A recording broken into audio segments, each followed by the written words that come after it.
बिस्मिल्लाहिर्रहमानिर्रहीम अस्सलाम वालेकुम स्टूडेंट्स। बेटा आज हम class first year physics chapter number 4 जिसका नेम है वर्क एनर्जी एंड पावर। हम इसका जो लेक्चर नंबर 1 है हम इसमें एक लॉन्ग क्वेश्चन करेंगे इंशाल्लाह आज work done by a constant force. मेरा चैप्टर नंबर 4 एग्ज़ाम के पॉइंट ऑफ व्यू से बहुत इंपॉर्टेंट चैप्टर है। इसमें से लॉन्ग क्वेश्चन एक 5 नंबर का आपको कन्फर्म आता है और एमसीक्यूज वगैरह भी आते हैं और इसमें से शॉर्ट क्वेश्चन भी आते हैं। इसलिए इसके जो की पॉइंट्स हैं, इसके जो कॉन्सेप्ट उनको आपने अच्छे से अंडरस्टैंड करना है। तो बेटा फर्स्ट इसका जो टॉपिक है वो हमारे पास है work done by a constant force. बेटा जिस वर्क डन बेसिकली हमारे पास दो तरह की फोर्सेस के बायस होता है, या तो होगा बाय अ कांस्टेंट फोर्स या होगा बाय अ वेरिएबल फोर्स। तो जो फर्स्ट टॉपिक है उसमें work done by a constant force पढ़ेंगे। बेटा कांस्टेंट फोर्स का मतलब होता है, देखें कांस्टेंट का माना ही होता है कि जो कीमत तब्दील ना हो, जिसमें फोर्स हमारे पास फिक्स रहती है।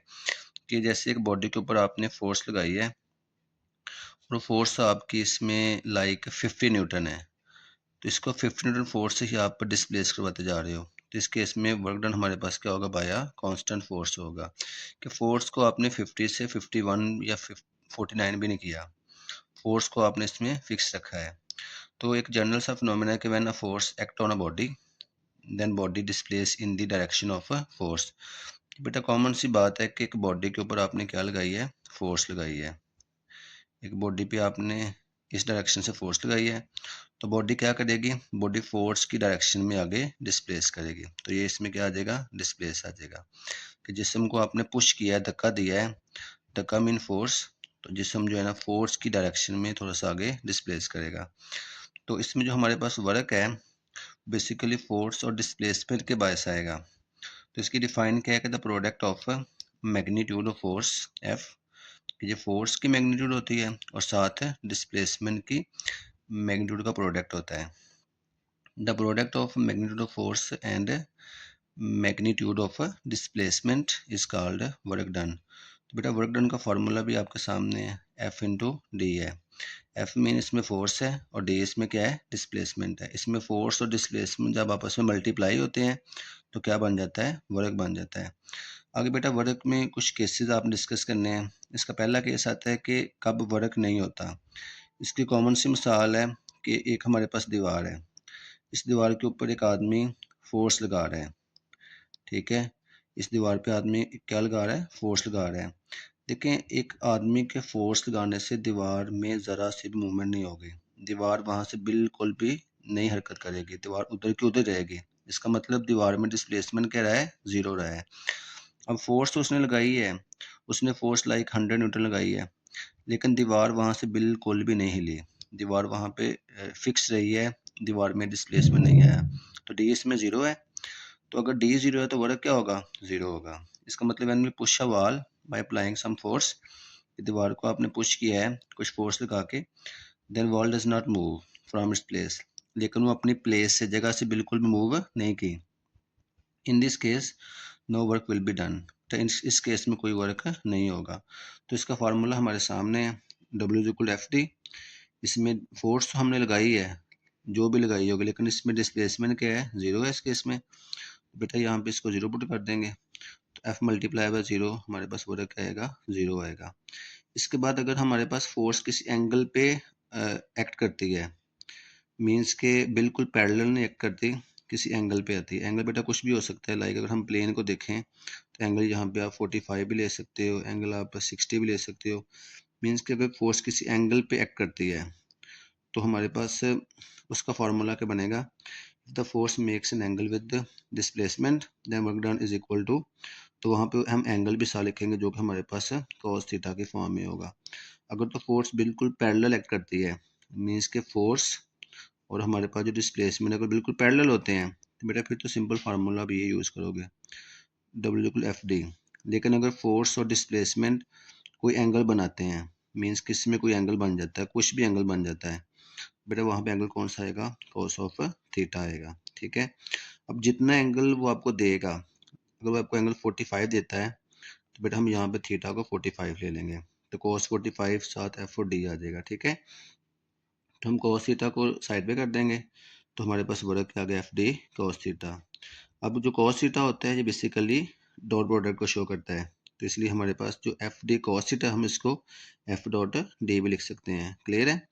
तो ये बेटा डायग्राम हमने यहाँ पे ड्रॉ किया है कि ये हमारे पास फोर्स लॉन्ग वाई एक्सिस है और डी हमारे पास लॉन्ग एक्स एक्सिस है। अब इसमें जो फोर्स और डिस्प्लेसमेंट इसके दरमियान कोई एंगल थीटा बन रहा है और ये इसको कंपोनेंट आ गया एफ कॉस थीटा। तो वो जो एंगल बनता है उसको हमने यहाँ पे रिप्रेजेंट कर दिया है जो कॉस ऑफ थीटा के नाम से है। इसके बाद वर्क का ऐसा यूनिट, ये पहले भी आप लोगों ने पिछली क्लासेस में डिस्कस किया है। जो वर्क का यूनिट होता है ये बेसिकली हमारे पास है न्यूटन मीटर होता है, जो कि एक जॉल के बराबर होता है। तो जो 1 न्यूटन मीटर है वो एक्चुअली हमारे पास जॉल को रिप्रेजेंट करता है। तो हम कह भी सकते हैं कि जो 1 जॉल होता है that is equal to 1 newton metre.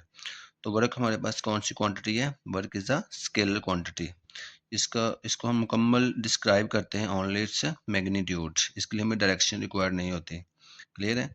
तो वो कह रहा है कि जो फार्मूला हमने निकाला है W is equal F D, ये बेटा फार्मूला सिर्फ और सिर्फ एप्लीकेबल होता है only for a body which constant force F act, जिसके ऊपर कांस्टेंट फोर्स अमल करती है। अगर फोर्स बार बार तब्दील हो, मीन्स कि एक बॉडी है जिसके ऊपर फोर्स जो है ना पहले लाइक 10 थी, बाद में वो 11 हो गई, 12 हो गई, 13, तो वहाँ पर ये फार्मूला अप्लाई नहीं होगा। ठीक है? ये फार्मूला उधर ही अप्लाई होगा जहाँ फोर्स क्या रहेगी? कांस्टेंट रहेगी, फोर्स की वैल्यू बार बार तब्दील है नहीं होगी। ठीक है? आगे इसकी डायमेंशन के ऊपर जाते हैं। द वर्क की डायमेंशन आपको शॉर्ट क्वेश्चन भी आ सकती है, एमसीक्यू में भी आ सकती है, तो इसको भी नोट डाउन करना आपने। एफ डी होता है फार्मूला, फोर्स किस में होती है? न्यूटन में, डी होता है मीटर में। तो न्यूटन हमारे पास F is equal to M A के मुताबिक न्यूटन मैस एक्सलेशन के साथ आता है। तो न्यूटन का यूनिट क्या होता है? किलोग्राम मीटर पर सेकंड स्क्वायर। मीटर वैसे के वैसे ही आ गया, मीटर और मीटर मीटर स्क्वायर, और सेकंड की -2। तो किलोग्राम की डायमेंशन कैपिटल एम होती है, मीटर की डायमेंशन कैपिटल एल, और सेकंड की डायमेंशन कैपिटल टी। इस और साथ पावर्स इनकी वैसे की वैसे ही आ जाएगी, और साथ इनको आपने स्क्वायर ब्रैकेट्स के अंदर बंद भी करना होता है। ठीक है? तो ये बेटा वर्क की डायमेंशन हमने फाइंड आउट कर ली है। आगे इसमें कुछ टाइप्स आती हैं वर्क की, कि कब वर्क पॉजिटिव होता है, कब नेगेटिव, और कब वर्क ज़ीरो होता है। तो बेटा अगर हमारे पास जो हमने फार्मूला पढ़ा है W is equal to F D cos of theta, अगर इसमें हमारे पास थीटा जो है ना अगर वो 90 से लेस है, मीन्स के 90 से कम का मतलब 89 है, 87 है, 88 है, तो उसके वर्क क्या होगा? पॉजिटिव होगा। अगर थीटा 90 से कम होगा तो वर्क क्या होगा? पॉजिटिव होगा।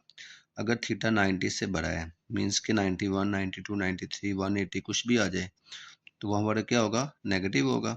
और अगर हमारे पास थीटा 90 के बराबर आ जाए तो वहाँ वर्क क्या होगा? ज़ीरो होगा, क्योंकि हमारे पास W is equal to F D cos of theta होता है। तो बेटा इसमें जो थीटा हमारे पास कितना है? 90 डिग्री है। आप कॉस 90 लोगे तो कॉस 90 हमारे पास क्या होता है? वो ज़ीरो होता है। तो वर्क सब कुछ क्या हो जाएगा? ज़ीरो हो जाएगा। ठीक है? तो ये इसके बेटा केस भी आपने पढ़ने हैं, एमसीक्यू में भी आपको आ जाते हैं। अगर थीटा 90 से कम है तो वर्क पॉजिटिव है, थीटा 90 से बड़ा है तो वर्क नेगेटिव है, अगर थीटा 90 है तो वर्क क्या है? ज़ीरो है। ठीक है? लास्ट पे हमने वर्क को ग्राफिकली रिप्रेजेंट करना है बाय अ कांस्टेंट फोर्स। फिर इसके ग्राफ को पहले चलते हैं। देखिए ग्राफ में उसने आपको बताया है, ग्राफ बेसिकली हमारे पास डिस्टेंस और फोर्स के दरमियान है। देखिए इसमें हम पढ़ रहे हैं कांस्टेंट फोर्स, इसका मतलब फोर्स को आपने एक पॉइंट पे फिक्स कर दिया है कि फोर्स हम चेंज नहीं कर रहे। अगर फ़र्ज़ करें यहाँ पे फोर्स हमारी 10 है, तो देखें इस पूरे प्रोसेस के दौरान फोर्स 10 की 10 ही रही है। अब इस कर्व को हम थोड़ा सा ऊपर लेके चलते हैं, इसका मतलब फोर्स बढ़ रही है। नीचे रह गएंगे तो फोर्स क्या होगी? कम होती जाएगी। लेकिन हम पढ़ रहे हैं कांस्टेंट फोर्स, इसलिए बेटा आपने इस लाइन को बिल्कुल स्ट्रेट रखना है। इस लाइन को बिल्कुल भी आपने ऊपर नीचे नहीं करना। अगर ऊपर नीचे करेंगे तो फोर्स की वहाँ पे वैल्यू तब्दील हो जाएगी। लेकिन हमारा जो टॉपिक है ये work done by a constant force है, इसलिए आपने इसमें फोर्स को चेंज बिल्कुल भी नहीं करना। ठीक है? तो इसमें ग्राफ क्या है कि when a constant force act on a body for distance d, then we plot a graph between force and displacement in which force is taken along y axis, force को लिया आपने y एक्सिस में और distance को लिया आपने along x axis में। Clear है? इसके बाद द स्ट्रेट लाइन, लाइन कौन सी हमारे पास है? स्ट्रेट है। बिल्कुल सीधी लाइन है क्योंकि फोर्स कांस्टेंट है।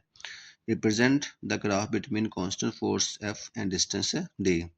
तो इसमें जो कांस्टेंट जो इसमें जो स्ट्रेट लाइन है ये बेसिकली ग्राफ बताती है बिटवीन फोर्स एंड डिस्टेंस, और अगर हम इन दोनों को मल्टीप्लाई करें तो हमारे पास क्या बन जाता है, वर्क बन जाता है। ठीक है, तो इसमें कह रहा है कि work done is equal to shaded area under force distance graph.